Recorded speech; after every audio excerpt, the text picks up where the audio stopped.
Well, it's a wrap on the 2010 Monster Energy AMA Supercross and FIM World Championship. Coming to you from Vegas, Jason Weigandt and Jim Holley, and perhaps fittingly, in the grand finale for the season, champions come out on top, proving perhaps why they are the champions. First, a highly anticipated lights east-west shootout. Two number ones came in. Two number ones battled for the number one position tonight, and one of them came out on top. Well, that was Jake Weimer, and like we talked about, he wanted to make a statement, battling for that championship the last two rounds, Seattle, Salt Lake.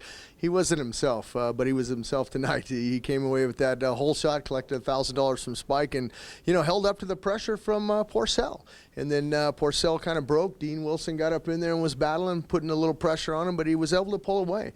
Dean Wilson, on the other hand, finished up fourth. He succumbed to the pressure from Josh Hansen, who finished up second. He got in between the two number one plates. Porcel finished up in third, but what a great win for the Monster Energy Pro Circuit Kawasaki team. The top four spots go to Mitch Payton. He's got to be happy about that. He's got to be happy that he's got Hansen coming back, as well as Dean Wilson. I mean, he's got a good team for next year. It's going to be interesting to see who he matches up with those guys for the four-rider team. And, Porcel and, Weimer, what do you say? They're graduating to the 450 class. It's going to be good. It's going to be really good next year in that big class. But Ryan Dungey trying to make a statement tonight that whatever challenges they bring in 2011, he's going to be ready for them. Chad Reed finally got a good start, finally had a good race, and did everything he could to take a win away from Dungey. But that number 5, who will soon be number 1, was not to be denied tonight.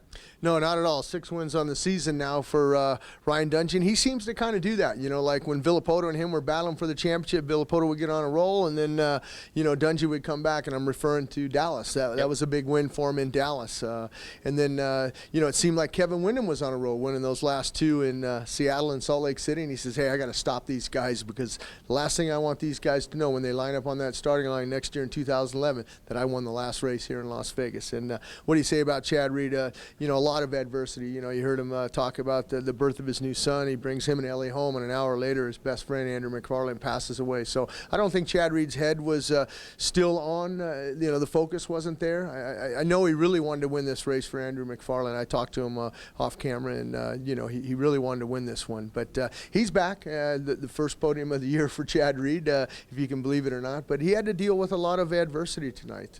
There's a lot of times when, as a rider, you're a champion and everything. You've won a lot of races, but Chad had to deal with injuries this year.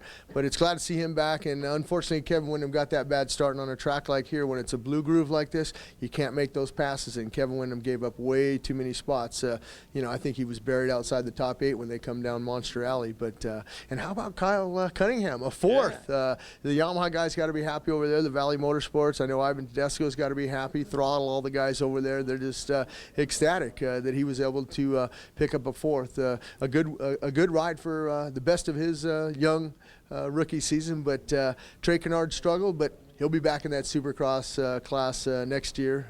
It's going to be good next year. Make sure you get those tickets, and make sure you sign up for that cross club, because you can get them a little bit earlier. Yeah, the tickets are going to go on sale for the general public on July 28th. But if you sign up for the cross club, which is right here on supercrossonline.com, there's no charge for that.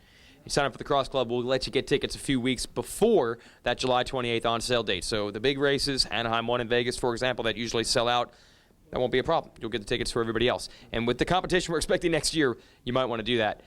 Been a pretty cool year, Jim, when you think about the fact that Ryan Dungey as a rookie won the title. I know he wrapped it up early, but rolling into Anaheim 1, I don't think anyone expected to see that to happen, except maybe Ryan himself.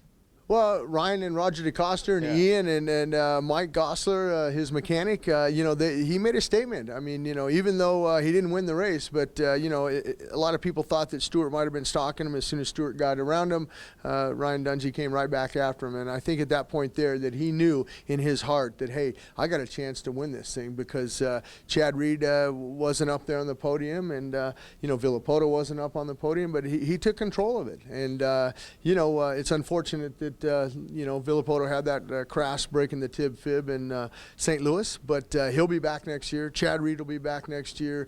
Stewart will be back.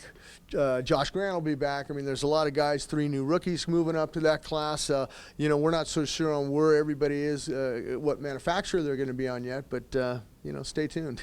Yeah, absolutely. Get your Cross Club application ready. Then get your tickets when they go on sale in early July. That's it for 2010. Jim Holley, Jason Weigandt, thanks for joining us for Supercross Live all year long.